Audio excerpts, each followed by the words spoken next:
Well, what is the business response to climate change in Australia? Can we characterise it?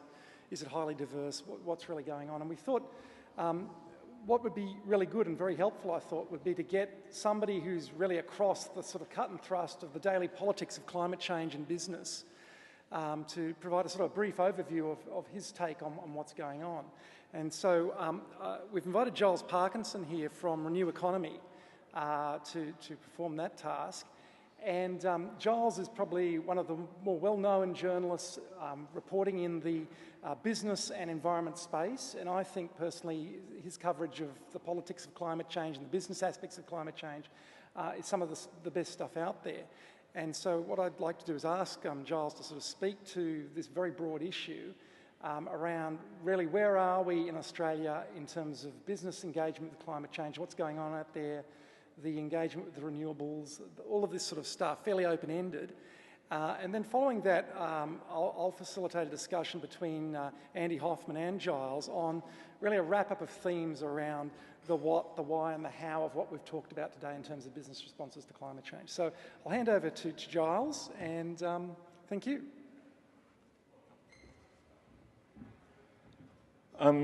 Thanks very much, Chris. Look, I didn't actually have any speech prepared. I thought it was just a panel discussion. So I'm just going to give a few random thoughts and hopefully so they sort of come together in some sort of common theme. And I apologise that I did actually miss most of the sessions, this morning's sessions, which would have been very useful for me. But it was an interesting morning in the renewable energy space, and it's going to be an interesting afternoon in the political space. As, for those who haven't heard, we've got an election, we've got a spill on for the Prime Minister. So business will be watching that with great interest because a lot of the policies that they've defined to deal with climate change and clean energy could well be changed tomorrow and possibly even within 5 weeks. So it's going to be a very interesting time for them all. It was mentioned about the business response to climate change and the sort of the clean energy future, if you like. The truth is there is no business response to it, and in such there's no generic term. It's one of the really frustrating things that you see in the newspapers. Business says they don't like this, business says they don't want that. Well, that's not really true. Some part of the business community say they don't like this or they don't like that, and other parts of the business community say we actually want that because we see the drivers. This has come... Probably if you go back to a decade, and Tony Coleman was here earlier, I think, I'm not too sure if he's still here, there was various groups set up about a decade ago which took a very proactive view of the climate change issues and saw the possibilities and also saw the risks. I was talking to the head of GE the other day, General Electric, and he was describing how 10 years ago, or 2004, they went through, they had a look at the climate change issue, they had a red team and a blue team arguing the case on both sides, and they sort of fell down, this is real, this is going to mean something to our business, and therefore we're going to act. And they did, and they sort of pushed a lot of their investment towards what they called eco-imagination, which sort of sounds like a marketing tool, but they insist it's not, but it has actually increased in revenue, and they would probably feel themselves well positioned for whatever happens in the next sort of 5 or 10 years. But those business responses were probably defined by some sort of abstract or more abstract sort of appreciation of what climate change meant, what it might mean 5, 10, 15, 20 years in the future. So some of the people who were thinking of the real long-term implications on their investments, be they fund managers, be they insurers, be they the builders of long-term infrastructure, were the people probably most focused on what was happening. But something's happened quite different in the last couple of years, and that's that even though we feel that we haven't done much on climate change in the international sense, or the climate talks have been failures, or the governments have come together, they've agreed we should be limiting greenhouse emissions to 450 parts per million, we should be aiming for this cap at 2 degrees. They've gone that far, but they haven't actually agreed on what those policies would be and what their individual response will be. But there has been just enough that has been done, particularly in countries such as Germany and China and elsewhere, that has actually changed the nature of the game. They have caused the technologies that John Doerr was talking about and crying about in 2007, one of the previous speakers was talking, will they come through in time? Well, they actually have come through in time. What Germany's done with solar, what other countries have done with other technologies, means that we actually have at our disposal a lot of the tools that we will need to address at least a significant or a large part of the climate change battle. And that has actually redefined the way that businesses look at this issue now. They're probably not talking about it in terms of climate change, but they're actually talking about the economic. It's become an economic reality for a lot of businesses, particularly in the electricity industry, where you have the renewables, wind and solar, which the prevailing wisdom in Australia seems to be that they're intermittent, they're renewable and they're pretty useless, but the actual reality is that they're actually cheaper than coal and gas, and they're actually quite useful, and they're kind of eating the lunch of the incumbents and causing all sorts of problems, which we've seen in Europe. Just lost my thread there, sorry about that. So it's how they react to these economic realities that is going to drive a lot of the action in the next 5 or 10 years. We're starting to see a lot of the big investors and the big analytical firms. I've just got a report this week from Citi, which talks about these issues, and UBS and Deutsche Bank and Hong Kong and Shanghai Bank. And so you've got the investors starting to see not just the climate change implications of, you know, what it would mean if you invested too much in coal plants now in Queensland, for instance, or tried to dig up the whole of the Galilee Basin in the hope that China would still want coal in 10 years' time from Australia, but also the implications on the current business models of a lot of the utilities and a lot of other people. And they're also looking at the opportunities for other people with the sort of products that could also help change and make that transition. And that, I guess, is, I'm not too sure how I brought all those threads together, but it is to say that there is really no single business response to this. What has transitioned is from a more of an abstract situation a couple of years ago to a real economic and current and immediate issue, which is why you're seeing a lot of people talking now about the renewable energy target. We've seen Origin Energy this week, we've seen others in the last few weeks. They're really seeing pain, they're seeing real and present threats to their business models. You're seeing other companies who see real opportunities to invest in certain technologies and to make money. And you're seeing a lot of people going through what was described as the Kodak moment of 1970, whatever, when they actually invented the digital technology. They knew what threat it would be, but they sort of thought that well, if they can hide it in the bottom drawer, then maybe it will go away and they can continue. And that didn't happen. We saw it in media as well. They're going through a massive transition at the moment. I was editor of AFR.com. 10 years ago, people forgot they actually had a really good website then, was quite progressive, and the editor closed it down in 2003 because he thought it was ruining his business model and his circulation. So if you shut it down, the internet might go away and he can continue printing newspapers happily ever after. But that didn't work out either, so they brought it back 2 or 3 years later. And we're going to just see a lot of those sort of decisions and those sort of moments, I think, in a lot of different businesses, and it's going to be absolutely fascinating to see the way they respond. Thank you.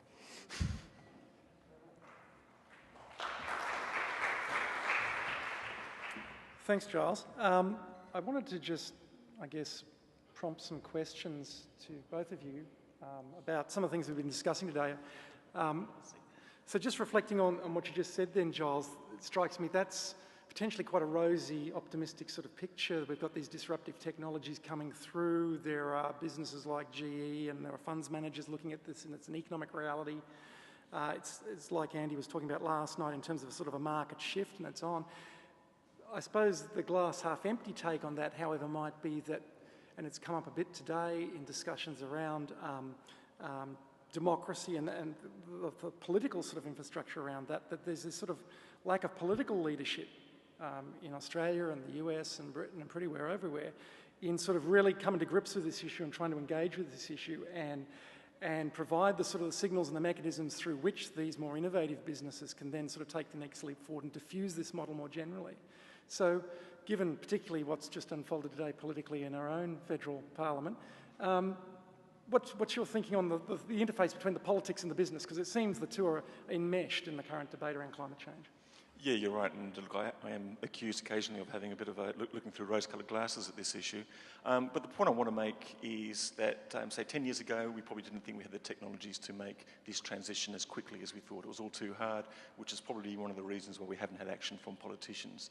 Now we actually have not all the technologies that we need, but at least some of the technologies we need.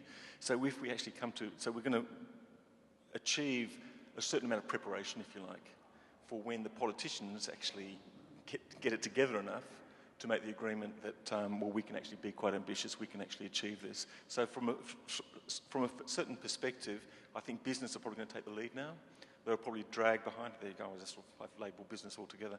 But yeah, in general, they're probably dragged behind by the politicians and a bit of a certain amount of resistance. I think now that some of the economic imperatives are going to drive and lead the politicians, and once the politicians cotton onto that, see how that connects to the politics of the day, then I think you're going to see them prepared to make those steps which are needed. I don't sort of say that we're standing here saying, oh, we're going to solve this problem, we're going to limit it at 450, we are going to achieve 2 degrees Celsius rise, but I certainly think that we're in a better position to do so than we were 5 years ago. Okay. Andy, on the American political business interface? I think it's the same situation. I think that the business community is moving ahead. They will drag the politicians along, mostly because the politicians need that kind of cover. No politician is going to come forward with a carbon tax or a cap and trade unless the business community is behind them. U.S. cap, although Waxman-Markey didn't pass, U.S. cap was critical to that conversation. You needed to have the business sector behind them. I think you can back the question up one more, and why is business leading? What is driving them? Is it the investment community? Is it the being poised that there's going to be a technological breakthrough in solar and battery storage, and they need to be on top of it, hybrids?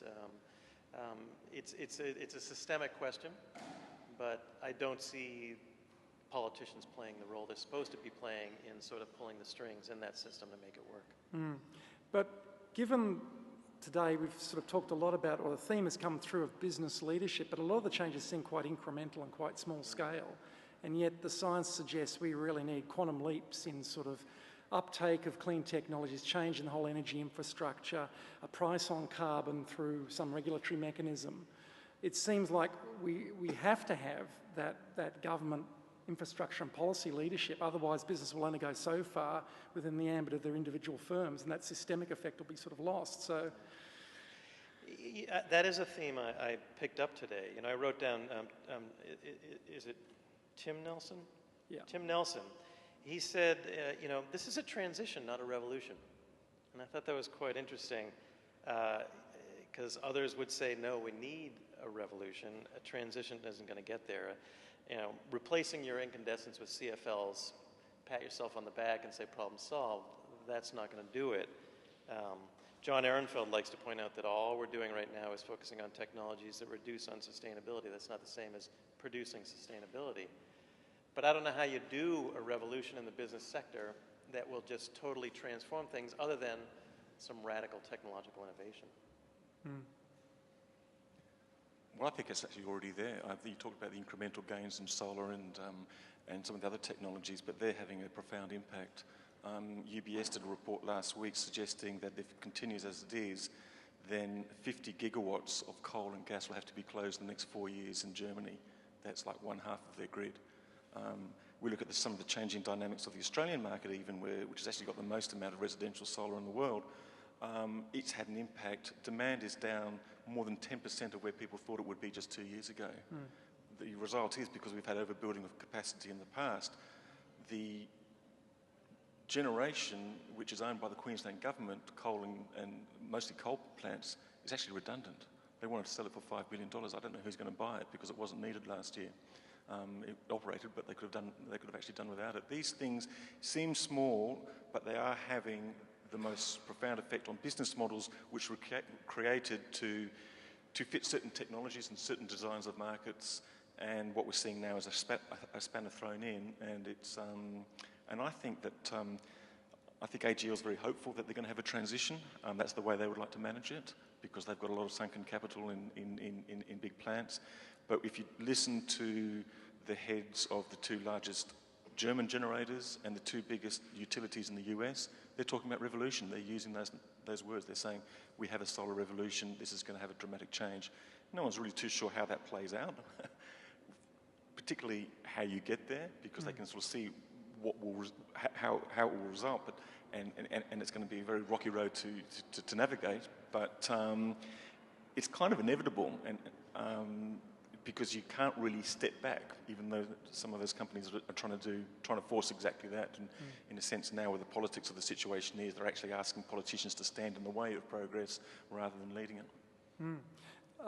One writer that I was speaking to recently for an interview was Paul Gilding, who's written a quite upbeat piece I saw yesterday about the climate change situation, basically almost declaring victory for environmentalism and the green cause, which really surprised me because his book, The Great Disruption, paints almost a sort of a cataclysmic vision of pretty major social breakup, the real sort of destructive creation, I guess, as a spin the Schumpeter and sort of argument of whole industries being denuded, significant mortality, big changes.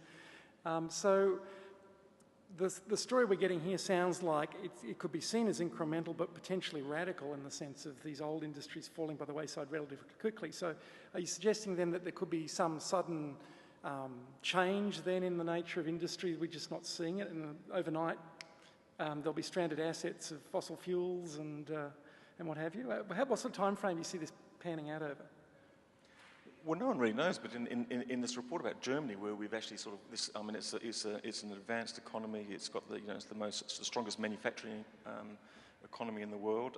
The reports, UBS have done a report, Deutsche Bank have done a report, HSBC have done a report, and they're all talking about that these assets could be stranded within years.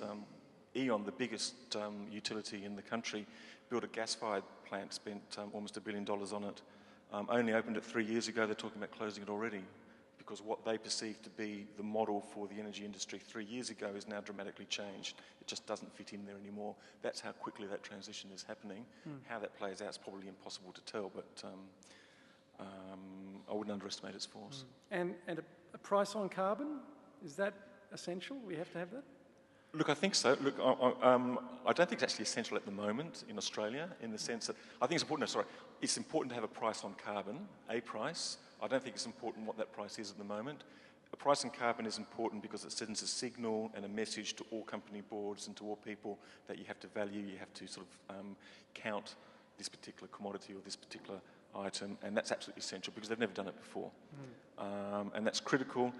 And that is the mechanism that you are going to use when the politicians come to the day saying, okay, we're not going to have a 5% emissions reduction target, we're going to have a 20 or 25% emissions reduction target, we've got to go for it.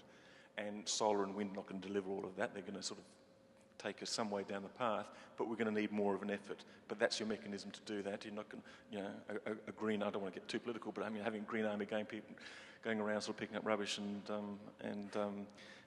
building boardwalks is not going to do it. So, that mechanism's essential. I'm not used to being not the most optimistic person on the stage. I'm usually that guy, so this is interesting. I'll try and optimistic you. We can try and imagine what those technological shifts would be. Tim said that he thought that distributed energy would make the grid obsolete. That's mind-blowing, and that would be a revolution. Or if we developed battery storage that had the same unit of energy per unit of volume as a tank of gasoline, the automotive sector, and provided that battery can be charged up in the same period of time. Those kinds of technological shifts can come along. They're extremely unpredictable. Look in the United States right now. The EIA just came out with their forecast 2030. And every president in the United States has been promising since probably Eisenhower, if not before, that the United States will be energy independent. Well, it's about to happen. And the EIA said that the U.S. will be an energy exporter in the next 10 years because of fracking, because of natural gas. Who would have predicted that? With the technology coming along to break the shale gas free, that fundamentally changes the game. But it also, it messes things up. It's going to close coal-fired power plants, but it also, because the gas is so cheap, is diverting a bit of energy from the renewable energy sector. So, if you try and picture what energy is going to look like in Australia or the United States 30 or 50 years from now, good luck. It's going to be fundamentally different, and it's very hard to predict. So we've got massive technological innovation, these market shifts happening, and a positive sort of view on that is that this change will roll out through the sort of market imperatives and what have you. And yet, in your talk last night, Andy, you really stressed the values divide politically in the US, and I think it's probably pretty close in Australia as well. And given the current political scenario we're looking at today, we're going to have possibly a future federal government which is going to take away a lot of those clean energy mechanisms and what have you. So I guess the human dimension, to the flip side of the technology and economics, how do we overcome the divide on the human dimension on this? And is that possible?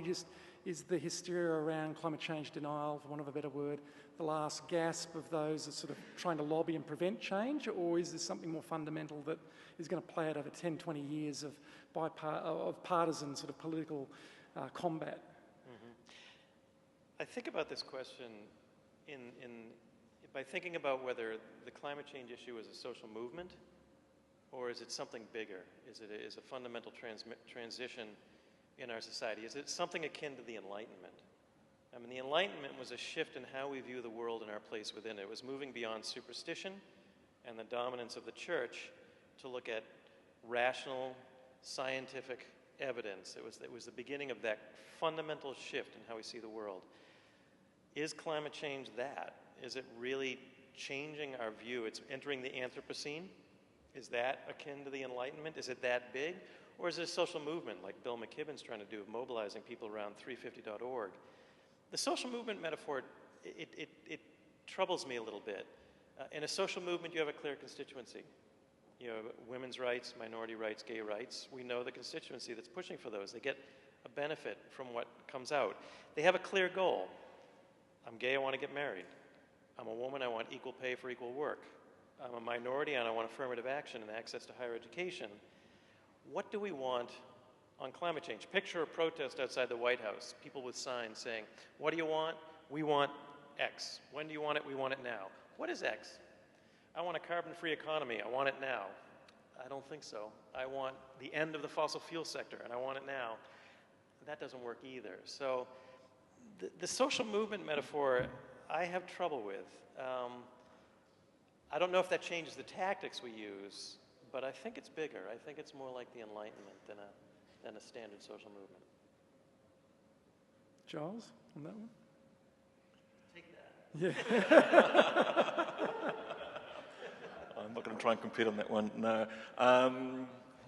Yeah, look, the politics of climate change just continue to perplex me. I don't really understand it. I've never worked in Canberra or Washington or anywhere like that, and I don't really get it. The only explanation, there's clearly ideology is involved here. I don't really understand, never having sort of studied that how that works and how you can be that determined, but obviously people can be very fixed in their ways and fixed in their views, but a lot of it is quite clearly driven by the vested interests, and we shouldn't underestimate how powerful they are and how much of an influence they have. And I was talking to someone this morning who just sort of said, look, you just got to understand that these people are very powerful and they have a lot to lose. And the International Energy Agency has quantified how much they've got to lose if you put in those policies, which they are urging to be implemented. And they've quantified that, and it's $1 trillion a year, and there's a lot of people who don't want to lose that much money. And they've actually almost tried to engender their own social movement in support of it. So I don't quite understand how the dynamics of that works, but that's why you'd hope that the economics of what's happening can redefine some of the politics. Yeah, well, just on that, it occurred to me as you were speaking, the social movement, think of Bill McKibben and 350.org and the fact that they did have a protest outside the White House and James Hansen and the others were chained at the railing around the Keystone Pipeline. And that gives them, what do you want? Yeah. It gave them a target. I actually think it's a misguided target because most people don't make a connection between Keystone and climate change, and they just see obstructionist environmentalists, pains in the asses, misdirected. So again, I still stand by the challenge of creating a social movement around this. But on the flip side of that, I guess if we're looking at the social movement that has probably had a more profound effect, it is the climate change denial industry perhaps, and maybe it's an easier ask in a sense because they're not asking for a radical change in an economic system, they're just trying to maintain business as usual. and they have significant funding from, you know, major fossil fuel companies, Coke Industries, etc. But if you look at the way in which they've quite skillfully, I think, created this, I wouldn't call it a faux social movement, but certainly this sort of argument against climate change, against science, link it to fundamentalist religion, link it to a sort of individual rights. They've been very skillful at doing that.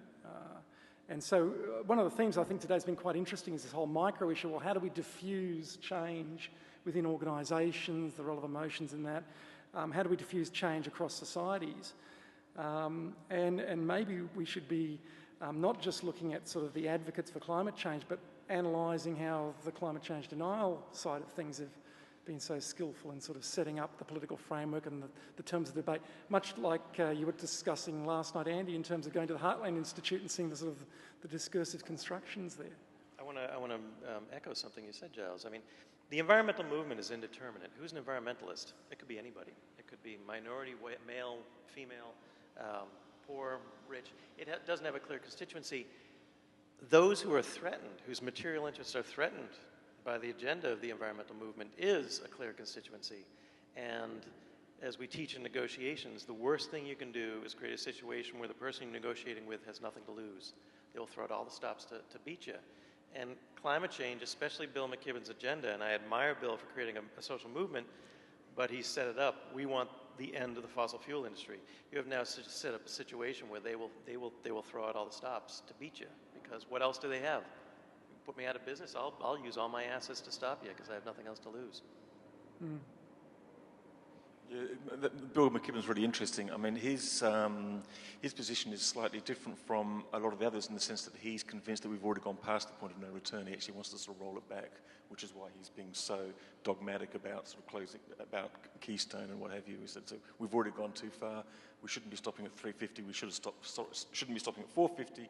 We should have stopped at 350. So that's where he's coming from.